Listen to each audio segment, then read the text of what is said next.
नमस्कार प्यारे भक्तों, स्वागत है आपका हमारे आध्यात्मिक यात्रा में, जहां हम हर पावन पर्व, व्रत और त्योहार के गहरे अर्थ को समझते हैं।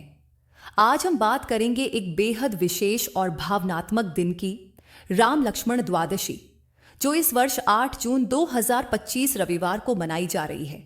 जब भी हम रामायण की बात करते हैं तो भगवान श्री राम की मर्यादा और त्याग के साथ साथ लक्ष्मण जी की भक्ति और समर्पण भी हमारे मन में अनायास ही आ जाती है। राम लक्ष्मण का संबंध केवल खून का नहीं था, वो आत्मा का जुड़ाव था। आज का यह दिन, राम लक्ष्मण द्वादशी, उसी अमर बंधन को सम्मान देने का दिन है, जो भाईचारे, त्याग और सेवा का प्रतीक है। क्या आप जानते हैं कि द्वादशी का यह स्वरूप इतना पावन माना गया है कि यह व्रत और उपासना करने वालों को राम लक्ष्मण जैसे अडिग प्रेम और रक्षा का आशीर्वाद देता है। यह दिन हमें सिखाता है कि भाई का अर्थ केवल साथ रहना नहीं होता, बल्कि हर परिस्थिति में एक दूसरे के लिए समर्पित रहना होता है। जैसे लक्ष्मण जी ने 14 वर्षों तक वनवास में श्री राम की छाया बनकर उनका साथ दिया। इस दिन का महत्व इसलिए भी बढ़ जाता है क्योंकि यह निर्जला एकादशी के अगले दिन आता है, जब शरीर और मन दोनों उपवास के बाद एक शुद्ध अवस्था में होते हैं। ऐसे समय में राम लक्ष्मण की कथा और उनकी पूजा हमारे भीतर एक नई ऊर्जा और संस्कारों की गहराई को जन्म देती है। लक्ष्मण जी का चरित्र केवल वीरता का नहीं था, वो भक्ति, सेवा और त्याग का भी जीवंत उदाहरण थे। राम जी के साथ उनका संबंध इतना गहरा था कि उन्होंने अपनी नींद तक त्याग दी थी ताकि श्री राम और माता सीता की रक्षा कर सके। कहते हैं कि पूरे वनवास काल में लक्ष्मण जी ने एक पल भी आंखें नहीं बंद की। ये केवल एक कथा नहीं, बल्कि एक चेतावनी है हमें कि सच्चा संबंध केवल सुविधा का नहीं, समर्पण का होता है। आज जब हम इस दिन को मनाते हैं तो यह केवल एक धार्मिक परंपरा नहीं है, यह एक भावनात्मक संदेश भी है। आज के समय में जब भाई भाई में दूरी आ रही है, परिवार बिखर रहे हैं, तब राम लक्ष्मण द्वादशी हमें याद दिलाता है कि भाईचारा एक वरदान है। उसे समझो, संभालो और पूजो। इस दिन को खास तरीके से मनाने वाले भक्त राम लक्ष्मण की विशेष पूजा करते हैं और यह विश्वास करते हैं कि ऐसा करने से उनके जीवन में रक्षा, प्रेम और सच्चे रिश्तों की स्थिरता बनी रहती है। तो प्यारे दर्शकों, आज का दिन है भाई के लिए एक प्रार्थना का दिन, उसकी लंबी उम्र, सुख और समर्पण के लिए। अगर आपके जीवन में कोई ऐसा भाई है जो आपके लिए लक्ष्मण जैसा है, तो आज उसके लिए दिल से प्रार्थना करें। और अगर आप स्वयं किसी के राम या लक्ष्मण हैं, तो यह दिन है अपने कर्तव्यों की याद दिलाने का कि हम अपने अपनों के लिए कितने सजग और समर्पित हैं। अब आइए चलते हैं उस दिव्य कथा की ओर, जो आज के दिन को और भी पवित्र बना देती है। यह कथा है लक्ष्मण जी के त्याग, भक्ति और समर्पण की, जो किसी भी भाई के लिए प्रेरणा से कम नहीं। जब राजा दशरथ ने श्री राम को 14 वर्षों का वनवास दिया, तब लक्ष्मण जी ने एक क्षण की भी देरी नहीं की। उन्होंने न तो किसी से सलाह ली, न ही अपने भविष्य की परवाह की। बस एक बात कही, जहां श्री राम होंगे वहीं लक्ष्मण होगा। और उसी क्षण से उनका त्याग और भक्ति की अमर गाथा शुरू हुई। वनवास की शुरुआत के समय एक रात माता सीता ने श्री राम से पूछा, स्वामी, यदि हम सो जाएं तो हमारी रक्षा कौन करेगा? श्री राम ने मुस्कुराकर कहा, लक्ष्मण जागेंगे। और उसी पर लक्ष्मण ने एक संकल्प लिया, जब तक मेरे प्रभु और माता वनवास में हैं, मैं एक क्षण भी आंखें बंद नहीं करूंगा। यह कोई साधारण संकल्प नहीं था।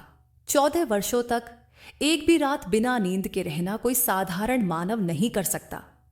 कहा जाता है कि इस संकल्प को पूरा करने के लिए निद्रा देवी स्वयं लक्ष्मण के पास आईं और उन्होंने प्रार्थना की कि उन्हें भी अपने नियमों के अनुसार विश्राम चाहिए। तब लक्ष्मण जी ने उनसे विनती की कि वे उनकी पत्नी उर्मिला के पास चली जाएं और 14 वर्षों की नींद वहां पूरी करें। उर्मिला जी, जो अयोध्या में थीं, उन्होंने यह नींद अपने पति के लिए स्वीकार की। 14 वर्षों तक उर्मिला गहरी नींद में रहीं ताकि लक्ष्मण जागे रहे। यह घटना केवल भक्ति की नहीं, बल्कि एक दाम्पत्य समर्पण की भी सबसे बड़ी मिसाल है। सीता हरण और लक्ष्मण रेखा वनवास के समय जब रावण मायावी रूप में साधु बनकर सीता माता के पास आया, तब लक्ष्मण जी पहले ही आशंका व्यक्त कर चुके थे। परंतु जब श्री राम मारीच के पीछे गए और सीता जी चिंतित हो उठी, तब उन्होंने लक्ष्मण से कहा कि वे श्री राम की सहायता के लिए जाएं। लक्ष्मण जी जानते थे कि यह कोई सामान्य स्थिति नहीं है, लेकिन माता सीता की भावना का आदर करते हुए वे चले गए। लेकिन जाने से पहले उन्होंने माता सीता की रक्षा के लिए एक दिव्य रेखा खींच दी, जिसे हम आज लक्ष्मण रेखा कहते हैं। उन्होंने कहा था, इस रेखा को कोई भी राक्षस पार नहीं कर सकता, माता आप इसके अंदर ही रहें। लेकिन रावण ने माया जाल रचा और सीता जी ने वह रेखा पार की, जिससे एक इतिहास बदल गया।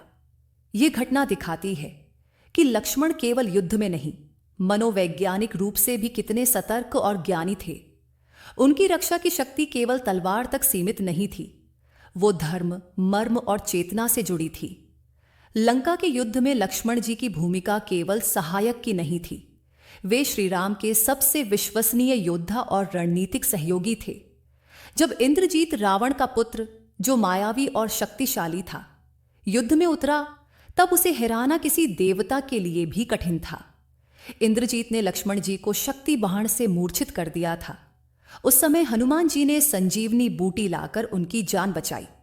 लेकिन क्या आप जानते हैं, बाद में लक्ष्मण जी ने ही इंद्रजीत को मारकर युद्ध का रुख बदल दिया था। इंद्रजीत का वध कोई सामान्य कार्य नहीं था, वो अमर था। जब तक वो अपनी शक्ति से यज्ञ कर रहा था, लक्ष्मण जी ने उस यज्ञ को भंग कर उसे रणभूमि में पराजित किया। ये घटना दिखाती है कि लक्ष्मण केवल भक्त नहीं थे, वे महान योद्धा भी थे। उनका तेज, उनका साहस और उनका अनुशासन उन्हें रामायण का अद्वितीय नायक बनाता है। राम और लक्ष्मण का संबंध केवल भाइयों का नहीं था, वो सांसों का रिश्ता था। राम के लिए लक्ष्मण केवल भाई नहीं, उनकी शक्ति, उनकी प्रेरणा और उनका आत्मबल थे। एक समय ऐसा भी आया जब लक्ष्मण जी को एक कठिन निर्णय का सामना करना पड़ा।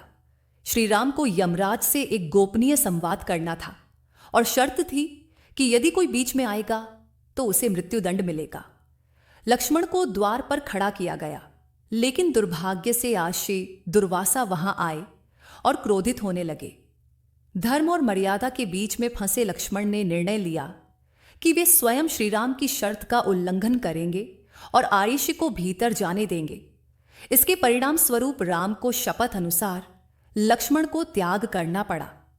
इस क्षण का वर्णन करते हुए कहते हैं कि राम जी का हृदय टूट गया था। उन्होंने लक्ष्मण को गले से लगाकर कहा, तुम मेरे जीवन के प्राण हो लक्ष्मण, तुम्हारे बिना राम अधूरा है। और उसी क्षण लक्ष्मण जी सरयू नदी में जाकर जल समाधि ले लेते हैं। ये दृश्य रामायण का सबसे करुण दृश्य माना जाता है। भाई का त्याग, मर्यादा की रक्षा और प्रेम की पराकाष्ठा, यह सब उस एक क्षण में समाहित हो गया। राम लक्ष्मण द्वादशी केवल एक धार्मिक तिथि नहीं है, ये एक भाव की पूजा है। यह दिन हमें उस अनमोल संबंध की याद दिलाता है जो भाई भाई के बीच होता है। आज के समय में जब रिश्ते अक्सर मतभेद, ईगो और दूरी की भेंट चढ़ जाते हैं, राम लक्ष्मण द्वादशी हमें माफ करने, समझने और अपनाने की भावना सिखाती है। इस दिन व्रत करने और राम लक्ष्मण की पूजा करने से परिवार में प्रेम, सामंजस्य और एकता बढ़ती है। कहा जाता है कि जो व्यक्ति सच्चे मन से इस दिन पूजा करता है, उसके जीवन से भाई बहन के बीच की दूरियां, गलतफहमियां और कटुता दूर होती है। यह दिन विशेष रूप से भाइयों के लिए अत्यंत फलदायी माना गया है। अगर आपके जीवन में भाई है तो आज के दिन उसके लिए प्रार्थना करना, उसके अच्छे स्वास्थ्य, सफलता और लंबी उम्र के लिए आपके आपसी संबंधों में एक नई ऊर्जा भर देता है। और यदि दो भाइयों के बीच किसी कारणवश दूरी आ गई हो, संवाद टूट गया हो, तो इस दिन का व्रत और पूजा उन रिश्तों को पुनः जोड़ने का माध्यम बन सकता है। पौराणिक मान्यता है कि इस दिन अगर भाई भाई साथ बैठकर राम लक्ष्मण की कथा सुने तो उनके रिश्तों में आने वाले आघात और कलह स्वतः समाप्त हो जाते हैं। माता पिता यदि अपने बेटों के बीच मन मुटाव से परेशान हो तो आज के दिन व्रत रखकर राम लक्ष्मण की पूजा करें। यह घर की शांति और सौहार्द को पुनः स्थापित करता है। यह दिन हमें यह भी सिखाता है कि रिश्ते केवल खून के नहीं होते, वो भाव और समर्पण के होते हैं। राम लक्ष्मण जैसे संबंध हर युग में एक आदर्श माने गए हैं। जहां एक भाई राजा है तो दूसरा उसका प्रहरी, जहां एक भाई मर्यादा है तो दूसरा उसका रक्षक। आज जब हम राम लक्ष्मण द्वादशी का पर्व मनाते हैं तो यह केवल कथा सुनने की परंपरा नहीं, बल्कि एक आत्मिक साधना है अपने रिश्तों को समझने, उन्हें सहेजने और उन्हें प्रेम से पोषित करने की। इस दिन की पूजा से न केवल भाई भाई के संबंध मजबूत होते हैं, बल्कि पूरा परिवार एक सूत्र में बंधता है। घर में सकारात्मक ऊर्जा का संचार होता है और घर के सदस्य एक दूसरे के प्रति अधिक संवेदनशील और सहानुभूतिपूर्ण बनते हैं। तो आइए इस राम लक्ष्मण द्वादशी पर हम केवल व्रत न रखें, बल्कि अपने परिवार और भाई बहनों के साथ प्रेम, क्षमा और एकता की भावना को भी जागृत करें। यही इस दिन की सच्ची पूजा और सबसे बड़ा फल है। सबसे पहले प्रातः स्नान करके स्वच्छ वस्त्र धारण करें। कोशिश करें कि आज के दिन पीले रंग के वस्त्र पहने, क्योंकि यह रंग भगवान श्री राम को अत्यंत प्रिय है और शुभता का प्रतीक माना जाता है। अपने पूजा स्थान को साफ करके भगवान श्री राम और लक्ष्मण जी की मूर्ति या चित्र स्थापित करें। यदि लक्ष्मण जी की मूर्ति न हो तो केवल राम जी के समक्ष ही उन्हें मेंटली स्मरण करें।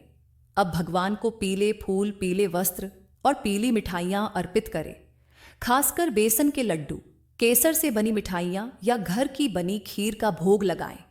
दीपक जलाएं और थोड़ी सी रोली, चावल और जल अर्पित करें। इसके बाद भगवान की स्तुति करें। यदि आप नियमित पाठ नहीं करते हैं तो आज कम से कम श्री राम जय राम का जाप 108 बार अवश्य करें। आप चाहें तो राम रक्षा स्तोत्र का पाठ करें, जो कि अत्यंत शक्तिशाली और रक्षक माना जाता है। फिर आप रामायण से वे प्रसंग पढ़ सकते हैं जो राम लक्ष्मण के भाईचारे को दर्शाते हैं, जैसे वनवास का समय, लक्ष्मण रेखा या इंद्रजीत वध। इन प्रसंगों को पढ़कर मन में भगवान के आदर्शों की अनुभूति होती है और परिवार में भी वही आदर्श भावना आती है। यदि आपने व्रत नहीं रखा है तो दिन में सात्विक भोजन बनाएं जिसमें लहसुन प्याज ना हो। इस भोजन को सबसे पहले भगवान को अर्पित करें और यदि संभव हो तो किसी गरीब या जरूरतमंद को भोजन कराएं। शाम को एक बार फिर दीप जलाकर भगवान को नमन करें और संध्या आरती करें। छोटे बच्चों को भी इस पूजा में शामिल करें ताकि उन्हें भी राम लक्ष्मण की कथा और उनके मूल्यों की शिक्षा मिले। यदि पति पत्नी या दो भाई एक साथ इस पूजा को करें तो यह और भी फलदायी माना जाता है। इससे आपसी संबंधों में मिठास आती है और जीवन में समर्पण और समझ का भाव बढ़ता है। इस तरह से श्रद्धा और प्रेम से की गई यह पूजा न केवल आपको धार्मिक पुण्य देती है, बल्कि आपके परिवार और रिश्तों को भी आध्यात्मिक शक्ति प्रदान करती है। राम लक्ष्मण द्वादशी का सार सिर्फ कथा और पूजा तक सीमित नहीं है। इसका एक गहरा आत्मिक पक्ष भी है जो हमें सेवा, त्याग और विनम्रता की पराकाष्ठा सिखाता है। लक्ष्मण जी का संपूर्ण जीवन एक ही संकल्प से भरा था, प्रभु की सेवा। उन्होंने न कभी कोई पद मांगा, न फल की इच्छा की और न ही सम्मान की चाह रखी। उन्होंने केवल यह माना कि उनका जीवन तभी सार्थक है जब वह राम के चरणों में अर्पित हो। सेवा भाव का यह आदर्श रूप आज हमें सिखाता है कि सच्चा धर्म केवल मंदिर जाकर पूजा करना नहीं, बल्कि किसी के लिए बिना स्वार्थ सेवा करना ही सबसे बड़ा तप है। लक्ष्मण जी ने न केवल अपने सुखों का त्याग किया, बल्कि 14 वर्षों तक अपनी नींद, इच्छाएं और आत्म सुख तक छोड़ दिया। उनकी निष्ठा ऐसी थी कि जब जब राम को पीड़ा हुई, लक्ष्मण उससे पहले विचलित हुए। उनकी ये भक्ति बताती है कि सच्चा धर्म तब प्रकट होता है जब हम अपने स्वार्थों से ऊपर उठकर किसी के प्रति पूर्ण समर्पण का भाव रखें। लक्ष्मण जी बलवान थे, परंतु कभी घमंड नहीं किया। वे वीर थे, लेकिन हर निर्णय में राम जी की आज्ञा को सर्वोपरि रखा। आज के युग में जहां अहंकार और प्रतिस्पर्धा हर रिश्ते को तोड़ रही है, वहां लक्ष्मण जैसे विनम्र और समर्पित जीवन की प्रेरणा हमें रिश्तों को सहेजने की राह दिखाती है। जो सेवा करता है वही सबसे बड़ा होता है, जो त्याग करता है वही सच्चा प्रेमी होता है, और जो नम्र होता है वही वास्तव में धर्म के मार्ग पर होता है। राम लक्ष्मण द्वादशी केवल इतिहास की स्मृति नहीं है, यह हर रिश्ते, हर जीवन और हर आत्मा के लिए एक दिशा प्रदर्शक प्रकाश है। यदि हम अपने जीवन में थोड़ी भी लक्ष्मण जैसी निष्ठा, सेवा और नम्रता ला सकें, तो निश्चित रूप से हम न केवल अपने परिवार को जोड़ पाएंगे, बल्कि अपने भीतर भी राम को अनुभव कर पाएंगे। प्रिय दर्शकों, राम लक्ष्मण द्वादशी की कथा और पूजा विधि सुनने के बाद हमें केवल धार्मिक ज्ञान नहीं मिलता, बल्कि एक जीवन शैली का बोध होता है। लक्ष्मण जी ने अपने जीवन से हमें सिखाया कि सच्चा भाई वही होता है जो न केवल साथ चलता है, बल्कि संकट में भी आगे खड़ा होता है। आज का दिन केवल व्रत या पूजा तक सीमित नहीं है। यह दिन एक आत्मचिंतन, सेल्फ रिफ्लेक्शन का अवसर है। क्या हम अपने भाई बहनों के लिए वैसे ही समर्पित हैं जैसे लक्ष्मण थे? क्या हम अपने परिवार की रक्षा, प्रेम और एकता के लिए हर परिस्थिति में खड़े हो सकते हैं? आज जब आप दीपक जलाएं, मंत्रों का जाप करें और कथा सुने, तो एक पल के लिए अपने भाई या बहन को मन ही मन प्रेम भेजें। यदि किसी से मनमुटाव हो तो आज उन्हें क्षमा करें या एक स्नेहपूर्ण संदेश भेजें, और स्वयं से एक वचन लें कि आप अपने कर्तव्यों को लक्ष्मण की तरह निभाएंगे, निष्ठा, त्याग और नम्रता से। अब अंत में सभी दर्शकों के लिए एक भावपूर्ण प्रार्थना। हे प्रभु श्री राम, जैसे लक्ष्मण ने आपके लिए अपने जीवन का प्रत्येक क्षण समर्पित किया, वैसा ही सेवा भाव, प्रेम और त्याग हमारे जीवन में भी उतरे। हमें अपने परिवार, अपने भाई बहनों और अपने रिश्तों की रक्षा करने की शक्ति दें। हमारा हृदय इतना विशाल हो जाए कि उसमें अहंकार का स्थान न रहे, केवल भक्ति और समर्पण बचे। हम सब में वह दिव्यता आए जो राम और लक्ष्मण के पवित्र संबंध में थी। और चलते चलते एक अंतिम वाक्य जिसे अपने हृदय में बसा लीजिए। जो लक्ष्मण जैसा भाई बने, उस पर श्री राम हमेशा कृपालु रहते हैं। जय श्री राम।